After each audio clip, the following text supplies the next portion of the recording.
नमस्कार दोस्तों, तो आज हम आपको सुनाने वाले हैं प्रदोष व्रत की कथा। साथ ही हम इसकी सही तिथि, पूजा विधि और इसके महत्व के बारे में भी जानेंगे।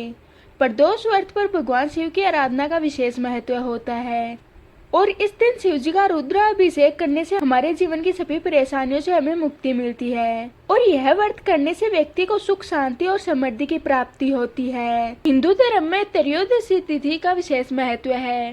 पंचांग के अनुसार हर महीने की त्रयोदशी तिथि को प्रदोष व्रत रखा जाता है। त्रयोदशी तिथि भगवान शिव को समर्पित होती है। इस तिथि को प्रदोष व्रत भगवान शिव की विशेष कृपा पाने के लिए ही रखा जाता है। इस दिन भगवान शिव की उपासना करने से हमें मनोवांछित फल की प्राप्ति हो सकती है।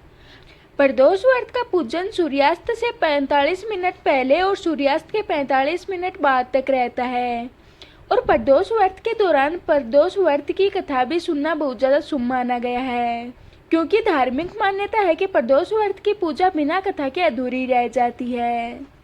अब हम आपको सुनाएंगे प्रदोष व्रत की कथा। स्कंद पुराण में वर्णित एक कथा के अनुसार प्राचीन काल में एक विधवा ब्राह्मणी अपने पुत्र को लेकर भिक्षा लेने जाती थी। एक दिन जब वह भिक्षा लेकर लौट रही थी तो उसे नदी के किनारे एक सुंदर सा बालक दिखाई दिया। वह बालक विदर्भ देश का राजकुमार धर्मगुप्त था। शत्रुओं ने उसके पिता को मारकर उसका राज्य हड़प लिया था और उसकी माता की मृत्यु भी अकाल में ही हो गई थी, जिस कारण ब्राह्मणी ने उस बालक को अपना लिया और उसका पालन पोषण किया। कुछ समय बाद ब्राह्मणी दोनों बालकों के साथ देवयोग से देव मंदिर गई।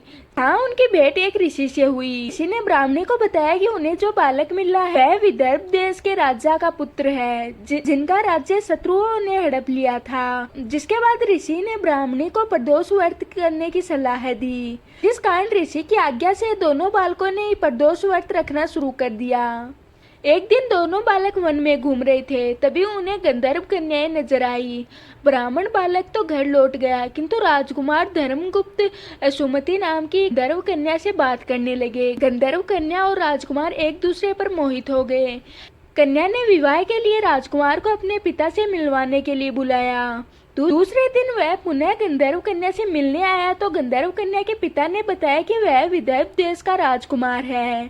भगवान शिव की आज्ञा से गंधर्व राज ने अपनी पुत्री का विवाह राजकुमार के साथ करवा दिया। इसके बाद राजकुमार धर्मगुप्त ने गंधर्व सेना की सहायता से देश पर पुनः अपना आधिपत्य कर लिया।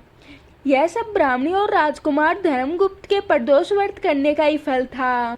इस प्रकार स्कंद पुराण के अनुसार जो भक्त प्रदोष व्रत के दिन शिव पूजा के बाद एकाग्र होकर प्रदोष व्रत की कथा सुनता है या पढ़ता है तो उसे 100 जन्मों तक कभी भी दरिद्रता प्राप्त नहीं होती। अब हम आपको बताएंगे प्रदोष व्रत पूजन तिथि। दिक पंचांग के अनुसार आषाढ़ माह के कृष्ण पक्ष की त्रयोदशी तिथि 3 जुलाई को सुबह 7:10 से शुरू होगी और 4 जुलाई को सुबह 5:54 पर समाप्त होगी। ऐसे में प्रदोष व्रत 3 जुलाई 2024 को बुधवार को मनाया जाएगा।